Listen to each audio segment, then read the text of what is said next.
So first of all, a very good morning to all of you. विद्यार्थी मित्रांनो, previous lecture मध्ये जे आपण प्रॉब्लेम स्टार्ट केले होते, ईएमएफ म्हणजे इंड्यूस ईएमएफ आणि आपलं ट्रान्सफॉर्मरचं ईएमएफ इक्वेशन, तेच प्रॉब्लेम आपण कंटिन्यू करत आहोत. Write down. Calculate the value of induce EMF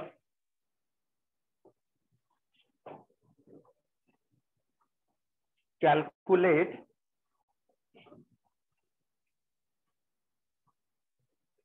the value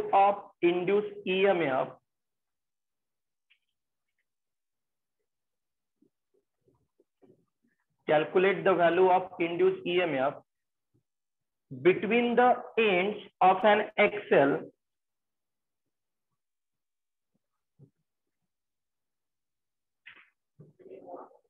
between the end of an axle, AXLE, of an axle of railway carriage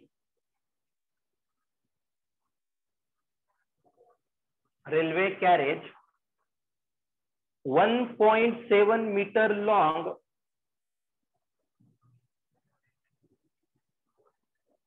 1.75 meter long, traveling on level ground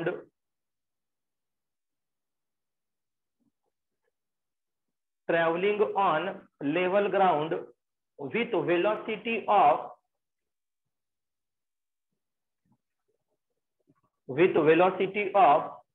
50 kilometer per hour,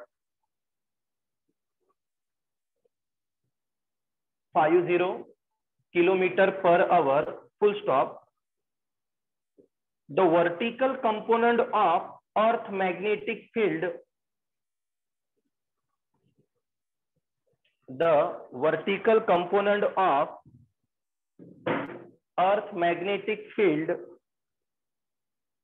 is 5 into 10 raised to power minus 5,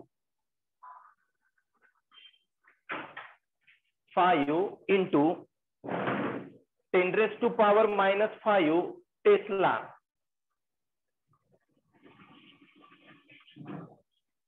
into 10 raised to power minus 5 Tesla. लक्ष द्या. So given data, बघा आता ज्या ज्या value तुम्हाला given आहे आधी त्या ऍज इट इज नोट करू. आधी आपल्याला काय गिवन आहे? लेंथ गिवन आहे ना. लेंथ गिवन आहे आधी आपल्याला. लेंथ किती म्हटलंय आपल्याला? 1.7 मीटर. मग वेलोसिटी दिली आहे आपल्याला 50 kilometre per hour. Length given आहे 1.75 मीटर, वेलोसिटी गिवन आहे 50 किलोमीटर पर आवर. पण आपली वेलोसिटी ही नेहमी काय असते? Metre per second. वेलोसिटी कशामध्ये असते? इथे गिवन आहे किलोमीटर पर आवर, तर याला मीटर पर सेकंड मध्ये काय करू? कन्वर्ट.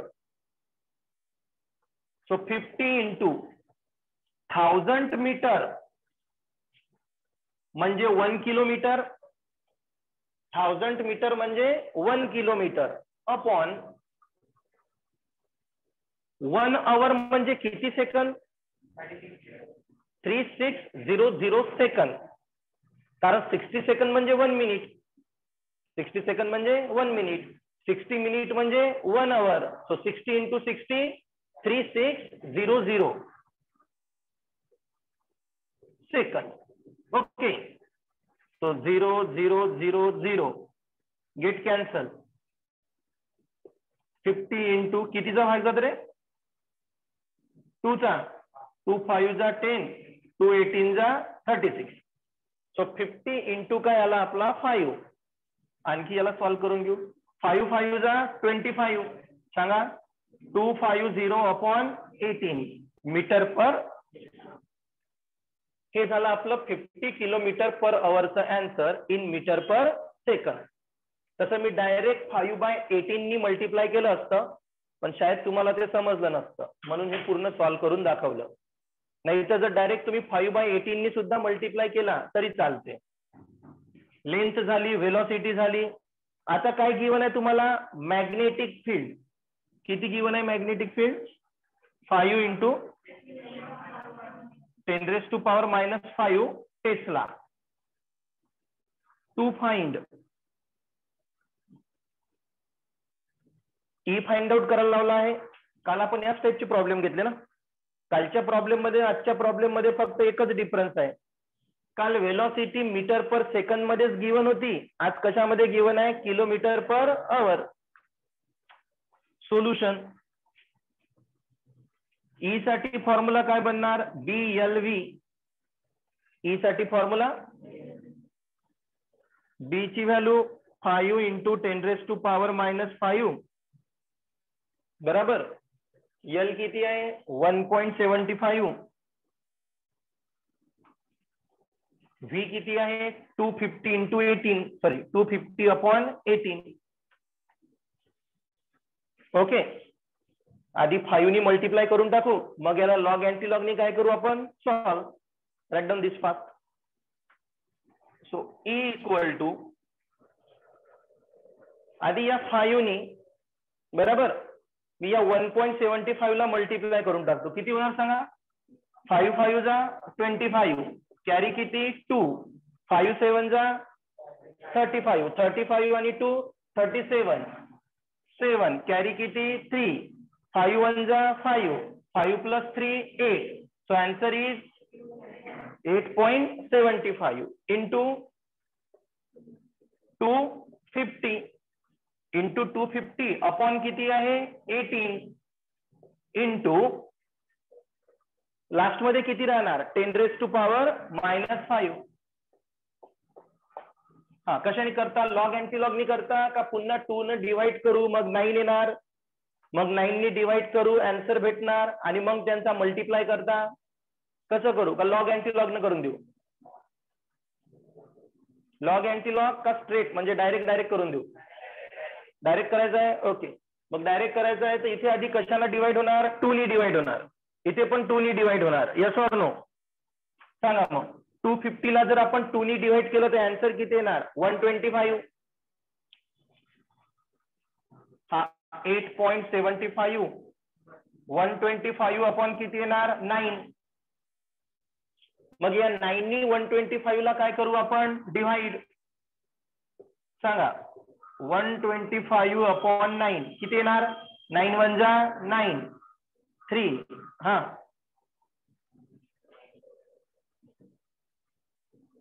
9 3 जा 27, 15 - 7 8 बराबर 0. इथे पॉइंट घ्या लागणार. आता 9 8 जा 72. So 8. So answer is 13.8. किती आन्सर आलं 13.8. So E equal to 8.75 into 13.8 into 10⁻⁻5.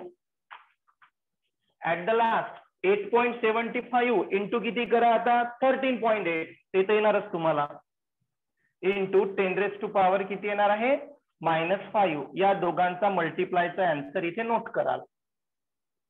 Finish the problem. Write down.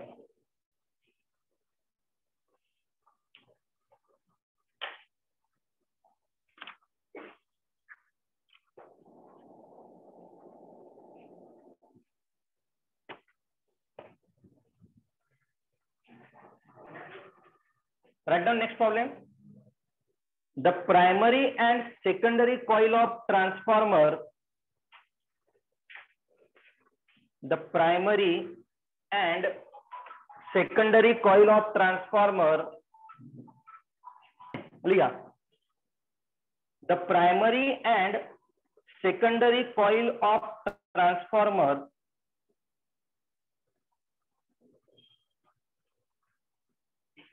has 400 and 160 turn. 400 and 160 turn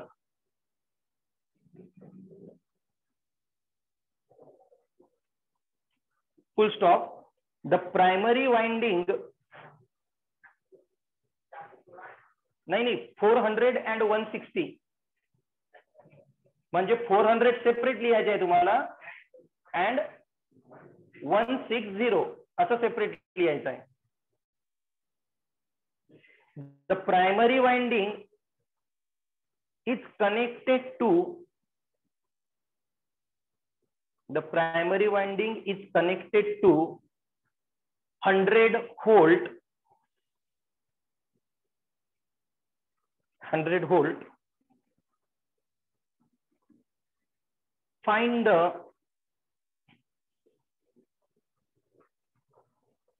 secondary voltage.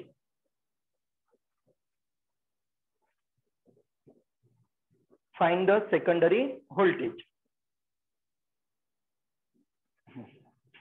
लक्ष द्या, हे तर खूप इझी प्रॉब्लेम आहे म्हणा.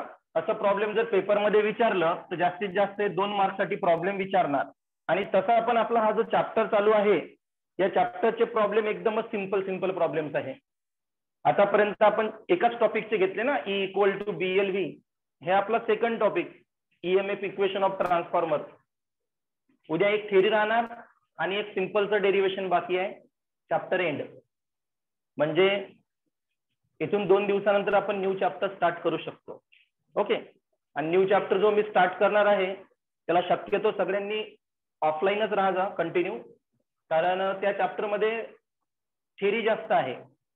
म्हणजे एकूण एक टॉपिक मी इथंच शिकवणार, तो इथं समजला पाहिजे. चॅप्टर खूप इझी आहे, जस्ट लाईक अ सेमीकंडक्टर. एकदम इझी चॅप्टर आहे, सेमीकंडक्टर, वेव्ह ऑप्टिक. अच्छा, तुम्हाला त्याच्यापेक्षा इझी करंट इलेक्ट्रिसिटी वाटत असणार ना. करंट इलेक्ट्रिसिटी चॅप्टर जो सगळ्यात इझी चॅप्टर आहे आणि सगळ्यात जास्त महत्वाचा चॅप्टर आहे स्कोरिंग साठी, लक्षात ठेवा. करंट इलेक्ट्रिसिटी या संडेला मी एक्स्ट्रा घेणार आहे, सर्वांनी प्रेझेंट राहायचं. समजत आहे का मी काय बोललो होतं? कारण त्या चॅप्टरवरचे मार्क्स गेले नाही पाहिजे आपले. लक्ष द्या. तर आता आपला गिवन डाटा कोणता आहे बघा. गिवन डाटा काय बेटा? गिवन डाटा आधी काय म्हटलं आपल्याला? Primary and secondary. म्हणजे प्रायमरी टर्न म्हटलंय ना, तर प्रायमरी म्हणजे NP किती गिवन आहे? 400. सेकंडरी म्हणजे NS किती गिवन आहे? 160. Number of turn off primary आपण NP ने डिनोट करतो आणि number of turn off secondary आपण NS ने डिनोट करतो. त्यानंतर तुम्हाला म्हटलं आहे का प्रायमरी वाइंडिंग कोणाला कनेक्ट केली? 100 व्होल्ट ना. प्रायमरी आपण ज्याला कनेक्ट करू तो प्रायमरी सप्लाय असतो. सेकंडरी वाइंडिंग ही नेहमी लोडला कनेक्टेड असते. मग तुम्हाला प्रायमरी सप्लाय देऊन आहे म्हणजे EP. सप्लाय कोणता? प्रायमरी म्हणजे EP. किती गिवन आहे? 100 व्होल्ट. टू फाइंड काय म्हटलं बेटा? ES. टू फाइंड काय म्हटलं? ES. सोल्युशन. आता आपला EMF equation of transformer use करू. कोणते इक्वेशन? आधी लिहू आपण. By using EMF equation of transformer. काय असतो आपला formula? EMF equation of transformer NS upon NP, ES upon EP, IP upon IS. Number of turns आणि सप्लाय हा सेकंडरी अपॉन काय असतो? प्रायमरी. पण करंटच आपला काय असतो? Primary upon secondary. Is that clear? Okay. आता मला कोणत्या 2 टर्म घ्यावे लागणार? यांना कम्पेअर करावं लागणार, कारण हाच आपला गिवन डाटा आहे. याला कम्पेअर करू. नाव NS upon NP equal to सांगा बेटा ES अपॉन EP. काय फाइंड आउट करायचं आहे मला? ES. EP इकडे जाऊन मल्टिप्लाय होणार. ES जर मला फाइंड आउट करायचा आहे, EP मल्टिप्लाय होणार. काय येणार सांगा बरं? NS NP into EP. NS किती आहे? 160, NP 400 आणि हा EP 100. 0 0 0 0 0 0 get cancel. 4 4 जा 16, 4 4 जा मग राहिले किती 40, बरोबर ना. 4 4 जा 16, 0 ऍज इट इज. तर ES चा आन्सर किती आला आपलं 40. Is that clear? Okay, double इकडे लक्ष द्या थोडं. आता मला या प्रॉब्लेम कडे बघून सांगा. कधी कधी विचारणार तुम्हाला, प्रॉब्लेम दिलं राहणार आणि विचारणार from the above data identify the transformer. हा तुम्हाला डाटा दिला आहे ना, या डाटावरून तुम्हाला असा पण क्वेश्चन विचारला जाऊ शकतो का ट्रान्सफॉर्मरला आयडेंटिफाय करा. तर मला सांगा आधी ट्रान्सफॉर्मरचे टाईप किती असते, कोणते कोणते? स्टेपअप आणि व्हेरी गुड. 2 टाईप असते, एक स्टेपअप असतो आणि एक स्टेप डाऊन असतो. या डाटावरून आयडेंटिफाय करा हा कोणता असणार, स्टेप का स्टेपअप? का बरं?